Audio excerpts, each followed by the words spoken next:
اب مجھے ایک بہت اچھے کالج میں اسکالرشپ ملا تھا۔ اب کی بار میری امی میری اس کامیابی پر بہت خوش ہوئی تھیں۔ انہوں نے مجھے اس کامیابی کے لیے مبارکباد دی تھی، مگر ابو کا انداز ایسا تھا جیسے انہیں میری کامیابی کی بالکل بھی خوشی نہیں ہوئی۔ انہیں زوبی کے کم مارکس آنے کا ملال تھا، اور اس کا اظہار بھی وہ گاہے بگاہے کر رہے تھے۔ اس کالج میں کو ایجوکیشن تھی اور میں پھونک پھونک کر قدم رکھتی تھی۔ میں نہیں چاہتی تھی کہ میری کسی وجہ سے کسی کو شکایت کا موقع ملے، اسی لیے میں سر جھکائے اپنے کام میں مگن رہتی تھی۔ میرا دو بدو انداز دیکھ کر کسی بھی لڑکے کی کبھی مجھ سے بات کرنے کی ہمت نہیں ہوئی۔ کالج میں بھی میں نے بہت اچھی پرفارمنس کا مظاہرہ کیا تھا۔ FSC بھی میں نے بہت شاندار نمبروں سے پاس کیا تھا۔ میری بورڈ میں پہلی پوزیشن آئی تھی اور مجھے ایک یونیورسٹی میں ایڈمیشن مل گیا تھا۔ میں اب بھی اسکالرشپ پر تھی، میری پڑھائی کسی پر بوجھ نہیں تھی، اور میں اپنی چھوٹی موٹی ضروریات پوری کرنے کے لیے ٹیوشن پڑھایا کرتی تھی۔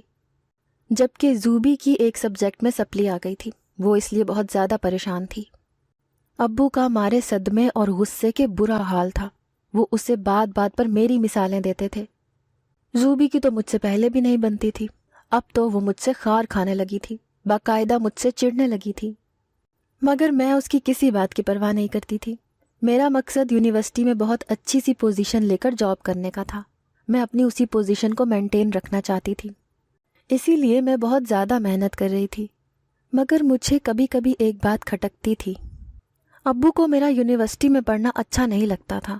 وہ بظاہر تو کچھ نہیں کہتے تھے، مگر ان کے انداز سے میں نے یہ نتیجہ اخذ کیا تھا۔ وہ بات بات پر کو ایجوکیشن میں پڑھنے والی لڑکیوں کی مخالفت کرتے تھے کہ ایسی لڑکیاں بے حیا ہو جاتی ہیں، بے دید ہو جاتی ہیں، بدلحاظ ہو جاتی ہیں، وغیرہ وغیرہ۔ میں ان باتوں کو ایک کان سے سن کے دوسرے کان سے نکال دیتی تھی، مگر میری امی پر ان باتوں کا بہت اثر ہوتا تھا، اور شاید ابو کا مقصد بھی امی کو سنانا تھا۔ وہ مجھے نصیحتیں کرتے نہیں تھکتی تھیں۔ مجھے بھی اپنی عزت و وقار بہت عزیز تھی، میں کسی کو بھی خود پر انگلی اٹھانے کا موقع نہیں دے سکتی تھی، مگر جہاں بات دل کی یا محبت کی آ جاتی ہے تو انسان وہاں بے بس ہو جاتا ہے۔ میرے ساتھ بھی کچھ ایسا ہی ہوا تھا۔ وہ میرا یونیورسٹی فیلو تھا اور مجھ سے بہت محبت کرتا تھا، بلکہ محبت سے زیادہ میری عزت کرتا تھا۔ وہ ایک بہت اچھے خاندان سے تھا، بہت امیر کبیر فیملی کا تھا۔ اس کا نام سفیان تھا۔ میری اس کے ساتھ پہلی ملاقات لائبریری میں ہوئی تھی۔ وہ میرے ہی ڈپارٹمنٹ میں تھا، اسے مجھ سے نوٹس چاہیے تھے۔ وہ مجھ سے اس قدر عزت اور محبت سے بات کرتا تھا، میرے دل میں وہ خود ہی گھر کرتا گیا۔ کچھ ہی عرصے کے بعد ہم دونوں ایک دوسرے کے لیے لازم و ملزم بن گئے۔ ہم دونوں کے دل میں ہی محبت کی چنگاری بھڑک اٹھی تھی۔ ہم دونوں ہی آنے والے مستقبل کے لیے خواب بن رہے تھے۔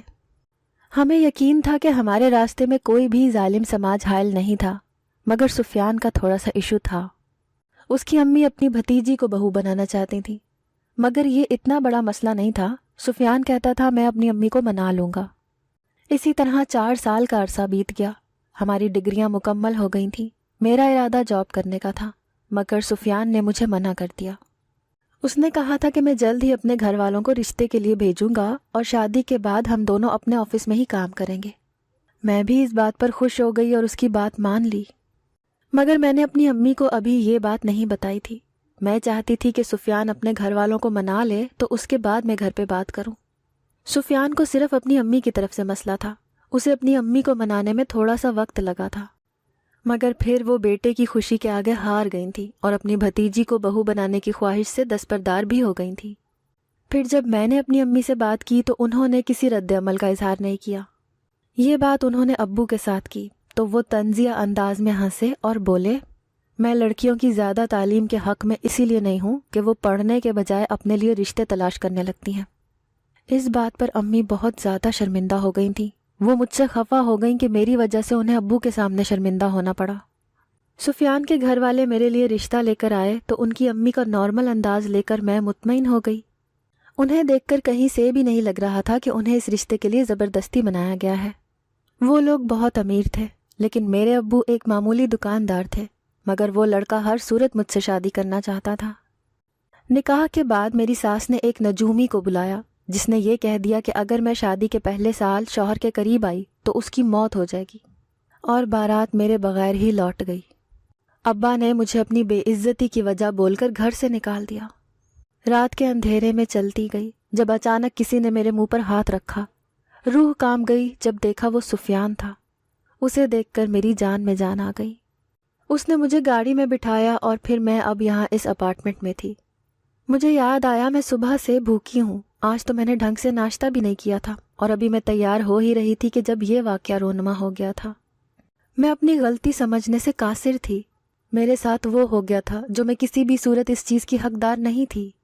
مستقبل جیسے تاریک ہو گیا تھا، منزل جیسے کھو سی گئی تھی، نہ کوئی راستہ دکھائی دیتا تھا، نہ کچھ سجائی دیتا تھا۔ میں کتنی ہی دیر اس پوزیشن میں لیٹی رہی اور پھر وہیں پر سو گئی۔ اگلے دن میری آنکھ دروازہ کھٹکھٹانے پر کھلی۔ جب میں نے دروازہ کھولا تو سامنے سفیان کھڑا تھا۔ رات کو کوئی مسئلہ تو نہیں ہوا؟ نہیں، میں نے ایک لفظی جواب دیا اور واپس چلی گئی۔ میں دل ہی دل میں سفیان سے بھی خفا تھی۔ وہ بارات واپس لے کر جانے کے بجائے میرے لیے اسٹینڈ لے سکتا تھا۔ واپس مڑنے لگی تو اس نے میرا ہاتھ پکڑ لیا۔ ادھر میرے پاس بیٹھو، مجھ سے بھی خفا ہو تم؟ میں نے کوئی جواب نہیں دیا، خاموشی سے بیٹھی رہی۔ یار اس وقت سچویشن ایسی بن گئی تھی کہ میں بوکھلا گیا تھا۔ مجھے امی کی بات ماننی پڑی، مگر مجھے جلدی ہی اپنی غلطی کا احساس ہو گیا تھا، اسی لیے میں تمہارے پاس واپس پلٹ کر آیا تھا۔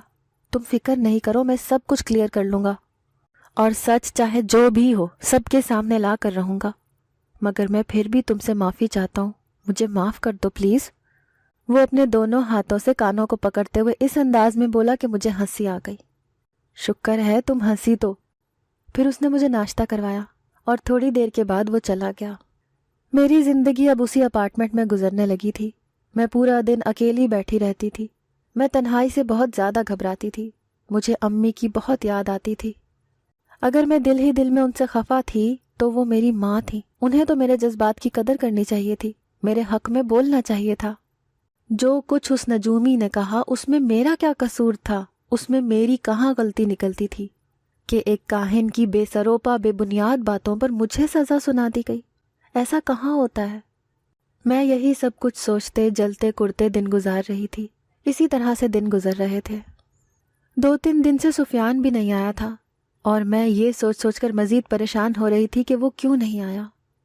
پھر ایک دن وہ آیا تو بہت ٹوٹا ہوا لگ رہا تھا اور پریشان اور بہت افسردہ۔ میں اس کا چہرہ دیکھ کر ٹھٹک گئی۔ اس نے مجھے کہا، آؤ میرے ساتھ۔ کہاں؟ میں نے پوچھا۔ چلو گی تو پتہ چل جائے گا۔ وہ حد سے زیادہ سنجیدہ لگ رہا تھا۔ میں خاموشی سے چل دی۔ گاڑی اب جانے پہچانے راستوں پر سفر کر رہی تھی۔ ایک گھر کے سامنے آ کر اس نے گاڑی روک دی۔ میں نے حیران نظروں سے اسے دیکھا۔ اس گھر سے تو میں دھتکار کر نکال دی گئی تھی، پھر اب وہ مجھے اس گھر میں کیوں لایا تھا؟ وہ میرا ہاتھ پکڑ کر گھر کے اندر لے آیا۔ یہاں پر میرے اور اس کے گھر والے سب لوگ بیٹھے ہوئے تھے۔ میری امی نے مجھے دیکھا تو لپک کر میرے پاس آئیں اور مجھے اپنے سینے سے لگا لیا۔ میری بچی، کہاں چلی گئی تھی تم؟ ان کو اتنے دن کے بعد اپنے روبرو پا کے میں بھی آبدیدہ ہو گئی تھی۔ اتنے میں سفیان کی امی بولی، یہ کیا تماشا ہے سفیان؟ تم نے یوں ہم سب کو یہاں پر کیوں بلایا ہے؟ تھوڑی دیر میں آپ سب لوگوں کو پتہ چل جائے گا۔ اتنے میں دروازے پر دستک ہوئی۔ آنے والے کو دیکھ کر مجھ سمیت سب لوگ چونک پڑے۔ وہ وہی نجومی تھا جس نے میری بدبختی کا اعلان کیا تھا۔ سفیان کی امی کا چہرہ واضح طور پر سفید پڑ گیا تھا۔ یہ ہو کیا رہا ہے یہاں پر؟ ان کی آواز میں گھبراہٹ نمایاں تھی۔ بتاؤ سب کو، سب کچھ صاف صاف بتاؤ۔ اس دن جو بولا وہ کس کے کہنے پر بولا تھا، اور اس سے تمہیں کیا فائدہ ہوا؟ اس دن یہ بیگم صاحبہ میرے پاس آئی تھیں، مجھے ایک بہت بڑی رقم کی پیشکش کی اور مجھے وہ سب کچھ بولنے کو کہا جو میں نے اس دن بارات والے دن بولا تھا۔ مجھے پیسوں کی ضرورت تھی، اس لیے مجھے یہ سب کچھ کرنا پڑا۔ اس کی نظروں کا رخ اب سفیان کی امی کی طرف تھا۔ سب کے لیے یہ نیوز کسی شوق سے کم نہیں تھی۔ بیگم، آپ نے ایسا کیوں کیا، وہ بھی اپنے ہی بیٹے کے ساتھ؟ وہ خاموش رہیں۔ وہ تو نظر اٹھانے کے قابل نہیں رہی تھی تو وہ بولتی بھی تو کیسے؟ میں آپ سے کچھ پوچھ رہا ہوں۔ آپ نے تو اس بچی کی زندگی تباہ کرنے میں کوئی کسر نہیں چھوڑی تھی۔ میں اپنی بھتیجی صبا کے ساتھ سفیان کی شادی کرنا چاہتی تھی، مگر یہ کسی بھی صورت نہیں مان رہا تھا۔ دوسری طرف میں نے بھائی سے وعدہ کیا ہوا تھا کہ ان کی بیٹی ہی میری بہو بنے گی، مگر اس لڑکی نے اس پر نہ جانے کیا جادو کر دیا تھا کہ اسے نور کے علاوہ کچھ نظر ہی نہیں آتا تھا۔ صبا بھی سفیان کو پسند کرتی تھی اور اس نے یہ دھمکی دی تھی کہ اگر اس کی شادی سفیان سے نہیں ہوئی تو وہ خودکشی کر لے گی۔ اور آپ لوگ جانتے ہیں کہ مجھے اپنی بھتیجی سے کتنی محبت ہے، اسی لیے میں نے یہ قدم اٹھایا۔ بہت افسوس ہوا بیگم یہ سن کر کہ آپ اپنی بھتیجی کی محبت میں اتنا گر گئیں، ایک معصوم لڑکی کی زندگی تباہ کر دی۔ اور بھائی صاحب آپ، اب ان کی توپوں کا رخ میرے ابو کی طرف تھا۔ اگر یہ سب کچھ آپ کی سگی بیٹی کے ساتھ ہوا ہوتا تو کیا آپ تب بھی ایسا ہی کرتے؟ نہیں نا۔ اب ان کا سر شرم سے جھک گیا تھا۔ اگر دیکھا جائے تو یہ بھی آپ کی ہی بیٹی ہے۔ تم اب کیا چاہتے ہو؟ میں اس کے ساتھ نکاح کرنا چاہتا ہوں اور ابھی رخصت کروا کر ابھی لے کر جانا چاہتا ہوں۔ پھر کچھ دیر کے بعد میں دوبارہ سے دلہن بنی اور اپنے سسرال میں رخصت ہو کر آ گئی۔ سفیان پہلے میری محبت تھا اور اب وہ میرا شوہر بھی تھا۔ دل میں اس کی قدر اور محبت بہت بڑھ گئی تھی۔ اس نے مجھے بہت مان دیا تھا، مجھے سب کی نظروں میں سرخرو کر دیا تھا۔ میں اس کی بہت ممنون ہو گئی تھی۔ جب وہ کمرے میں آیا تو بہت افسردہ لگ رہا تھا۔ تھوڑی دیر کے بعد مجھ سے کہنے لگا، کیا جو کچھ بھی ہوا تم اسے بھلا سکتی ہو؟ میں نے اس بات میں سر ہلا دیا۔ اپنے دل میں میری امی کے لیے کبھی بھی نفرت یا بغض نہیں آنے دینا۔ جو ہونا تھا ہو گیا۔ آپ اپنا دل ان کی طرف سے صاف کر لو۔ جو ہوا اسے بھول جاؤ، انہیں معاف کر دو۔ پھر اس کے بعد میں نے بھی سفیان کے کہے کا مان رکھا اور بھولے سے بھی کبھی اس بات کا ذکر نہیں کیا۔ رفتہ رفتہ میں اس کی امی کے دل میں بھی جگہ بنانے میں کامیاب ہو چکی تھی۔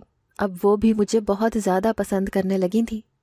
پھر 1 سال کے بعد جب اللہ پاک نے مجھے بیٹا عطا کیا تو سسرال میں میرے قدم جم سے گئے تھے اور میری قدر میں بھی اضافہ ہو گیا تھا۔ اگر آپ کو آج کی ہماری کہانی پسند آئی ہے تو اسے لائک کیجیے اور اپنے پیاروں کے ساتھ شیئر کیجیے۔ اور ہاں، اگر ابھی تک آپ نے ہمارا چینل سبسکرائب نہیں کیا تو ضرور کیجیے۔ ملتے ہیں کل ایک نئی اور دلچسپ کہانی کے ساتھ، تب تک کے لیے اللہ حافظ۔